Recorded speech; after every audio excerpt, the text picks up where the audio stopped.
Isso não é justo. Isso não é justo, merda. O mundo está ficando menos colorido. Não, ele não. Por que isso está acontecendo comigo? Que o seu bolo tá cinza. Cala a boca. Eu não sou como todos vocês. Eu sou mais forte, mais esperto. E eu sou melhor. Eu sou melhor. A cor acabou. Tá tudo cinza, isso não é impressão sua, isso é real. Abre aspas, cinza ainda é a cor de carro preferido. Cinza é a cor de interior mais popular. O McDonald's agora é cinza. Até os pássaros têm ficado cinza devido a alterações climáticas. Estão perdendo a cor. O mundo tá perdendo a cor. E você já até reparou, mas pensou que era impressão sua, mas é literal. Mas o porquê isso tá acontecendo? Existem, na verdade, dois motivos que são as principais causas e eu vou te explicar nesse vídeo. Repara nisso, a arquitetura doméstica mudou completamente, as cozinhas passaram disso para isso. Os acabamentos das salas foram ficando cada vez mais industrializados, resultando num ambiente com menos detalhes, bem minimalista. Essa é a imagem de uma rodovia na década de 80. Antigamente existe uma grande concentração de carros coloridos, enquanto que hoje em dia a predominância são de carros pratas, brancos e pretos. Os brinquedos mais populares da Europa desde 1950 também foram ficando mais cinzas.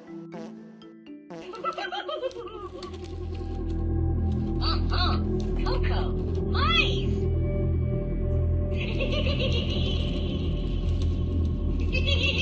As companhias aéreas na década de 60 eram bem diferentes, tinham uniformes bem mais coloridos, enquanto que hoje são mais presentes tons claros ou totalmente brancos. No dia a dia, as roupas com cores neutras estão sendo consideradas peças atemporais, o que também vem tornando o estilo mais cinza. Ou até cidades inteiras, antes coloridas e hoje arranha-céus com pouquíssimos tons. No Brasil isso é menos evidente por sermos um país tropical, mas também é possível sim notarmos essa diferença com o passar do tempo. Os logotipos de grandes marcas que costumavam ter uma cor vibrante também estão optando por cores neutras. A exemplo é a Apple, era super colorida e optou por um preto, e hoje também é cinza. A Nissan, Visa, Warner Bros, Volkswagen, todas com menos cores. E segundo Riccardo Faltinelli, designer italiano, autor do Cromorama, uma bíblia sobre a história da cor, eles estão optando por essa mudança por um simples motivo: o marketing. As cores têm significado e podem despertar sentimentos em você. Por exemplo, no setor alimentício você sempre vai ver algo vermelho ou amarelo. O vermelho é um tom quente e é comprovado que ela pode aumentar a frequência cardíaca, estimular a atenção e apetite. O amarelo passa uma sensação de otimismo, calor, conforto, ambiente acolhedor. Muitas clínicas e hospitais usam cores suaves verdes e azuis porque passam uma sensação de calmaria, tranquilidade, além de sempre serem associados à saúde. E o verde é a natureza e a sustentabilidade também, que é uma das palavras mais poderosas do marketing atualmente. Por esse motivo, inclusive, o McDonald's passou por uma reformulação em 2009, substituindo o vermelho da parte exterior por madeira e até um tom verde logo atrás da sua logo, dando a impressão de algo orgânico, porque sabemos que não é. E não só as empresas fazem isso. Segundo uma pesquisa realizada pela Zillow Group, uma gigante do mercado imobiliário, as cores da sua casa valorizam o preço do apartamento. Banheiros com tons verdes claros, cozinhas brancas e quartos azuis podem render até $5.000 a mais pelo imóvel. Esse é um dos motivos das casas terem um tom minimalista. As cores hoje em dia são usadas majoritariamente para fins comerciais. As empresas, por exemplo, querem agradar um maior número de pessoas, logo, o tom minimalista, com menos detalhes e menos cores, vão ser bem mais atraentes. Mas caso a empresa queira despertar um sentimento específico em você para lhe motivar a tomar qualquer ação, uma de suas opções vão ser as cores. As cores têm significados e esses significados mudam dependendo do contexto. Por exemplo, a cor roxa era super difícil de se obter. Roupas tingidas de roxo há muito tempo eram vistas como um sinal de extrema riqueza. Muitos pintores do passado até se endividavam para conseguir esse tom. No período das grandes navegações, esses tecidos às vezes eram usados como troféus para comemorarem suas conquistas. Muitos anos depois, no período pós-guerra, as cores eram usadas como uma espécie de protesto e como uma forma de demonstrar sua liberdade. Os corantes sintéticos eram baratos, por isso eram comuns sofás vermelhos, papéis de paredes florais, roupas cobertas de vermelhos, laranjas, verdes. E foi nessa época também que o movimento hippie se popularizou e as cores foram fundamentais para expressar seu desejo contra a guerra, desejo por liberdade, igualdade e, claro,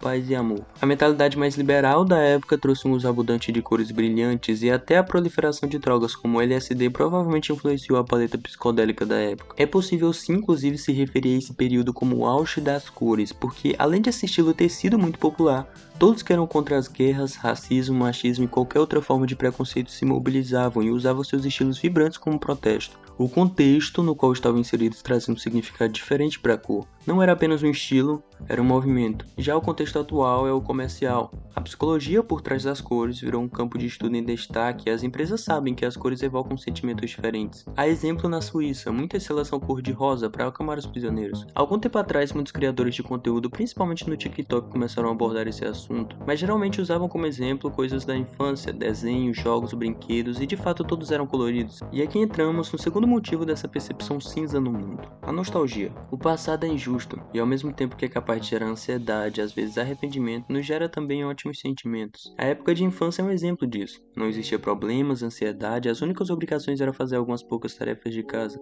De resto, passar o dia todo jogando Crash, Super Mario, o jogo do Tony Hawk, ou aquele joguinho de fazer bolo que já vinha no Windows, eu nem sei qual que é o nome, moleque é bom pra caramba. Ou jogar bola na praça, no meio da rua, com a galera que hoje nós nem sabemos por onde andam, mas naquela época de fato parecia que o mundo era mais colorido. De todos os sentidos, a vida era mais prazerosa, era mais leve. Uma das minhas lembranças nostálgicas mais fortes, além da infância, é de 2019. Eu tinha acordado bem cedo pro meu primeiro dia de aula do ensino médio. Eu ainda lembro de caminhar até a escola, parar numa padaria e comprar com R$2,50 um copinho de café e 3 pães de queijo. A nostalgia que eu sinto dessa época é gigante, apesar de nem ter se passado tanto tempo assim. Mas pelo fato de ter sido o ano que antecedeu a pandemia, existe esse sentimento. O último ano normal, digamos assim. Em 2019 eu era só um adolescente, depois da pandemia eu já era um adulto e já estava cheio de obrigações, enfim. Eu nem sei se alguém vai se identificar comigo, porque isso é bem pessoal. E como eu disse, esse sentimento é irreal, eu reconheço que nem tudo era tão perfeito. Na época eu não tinha tênis, daí eu pegava um do meu pai, às vezes apertava meu pé e provavelmente estava doendo enquanto eu caminhava, eu não lembro. Provavelmente eu não queria estar indo a pé, eu nem queria ir de jeito nenhum, afinal de contas era o primeiro dia e ninguém vai no primeiro dia. Mas eu lembro de caminhar, tranquilo, com o clima da manhã friozinho super agradável enquanto eu tomava café. Lembro de sentir que aquele ano seria diferente, de não ter absolutamente nenhum problema, de saber que eu chegaria na escola e encontrar com os meus amigos e de saber que eu ia conhecer muita gente nova também. Ambiente novo, experiências novas, personagens novos para complementar o elenco dessa nova temporada da minha vida. Incrível como naquela época parecia que tudo era colorido, tudo era cheio de vida, cheio de brilho, tudo se parecia com uma criança. E tudo isso é mentira, não é real. Isso é a nostalgia falando. Ela é muito poderosa. De 2019 para hoje, grande parte das empresas já tinham mudado suas cores, as casas, apartamentos, cidade, McDonald's, não mudaram muita coisa. A aparência é a mesma. Apesar desse encinzamento do mundo estar acontecendo de forma literal, existe um sentimento chamado nostalgia que intensifica ainda mais esse fenômeno. A época de hoje é ruim, bom era no meu tempo. A gente ouve essa frase o tempo todo. Todos preferem seu tempo, todos preferem o passado é extremamente atrativo. O ser humano tende a lembrar mais das experiências positivas do que das negativas, gerando uma visão idealizada do passado, onde tudo era colorido e hoje tudo é cinza. Fred, é porque eu sou não binária e eu também uso ele e dile, porque me chamar de ela ou de ele não parece certo pra mim.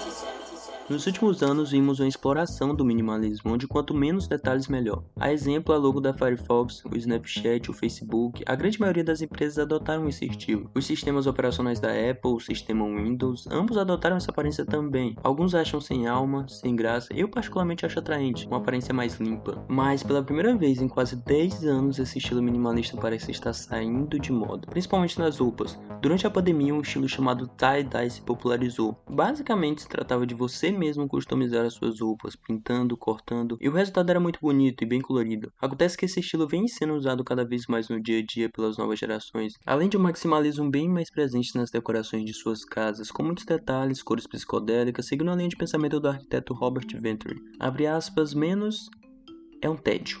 Em outras palavras, existe sim uma esperança para um mundo mais colorido no futuro. As novas gerações estão optando por esse estilo. Afinal de contas, as consequências para uma exposição constante a um ambiente cinza existem, apesar de não serem ainda popularmente conhecidos. Estudos apontam para o aumento de estresse em ambientes monótonos ou sem cor, produtividade reduzida, fadiga mental, até depressão e ansiedade. Apesar de esses estudos não serem ainda muito conclusivos, é fato que ambientes cheios de cor como a natureza fazem muito bem. E coincidentemente ou não, o número de casos de depressão e ansiedade nunca foram tão grandes à medida que cenários urbanos, cheios de prédios de uma cor só, vão se tornando cada vez mais presentes. Enfim, as coisas precisam ser coloridas, e ironicamente a tela vai ficar preta agora. Antes de ir, eu queria agradecer. Somos mais de 1000 pessoas que voluntariamente gostaram do meu conteúdo e escolheram ficar. Muito obrigado. Tenho ainda algumas metas ousadas para esse canal e eu fico feliz que eu tenha te agradado e obrigado pela sua inscrição. Apesar de que mais de 70% das pessoas que assistem ao Utopia não são inscritas, se esse é o seu caso, eu lhe convido a se inscrever. E escolhe um desses dois vídeos aqui.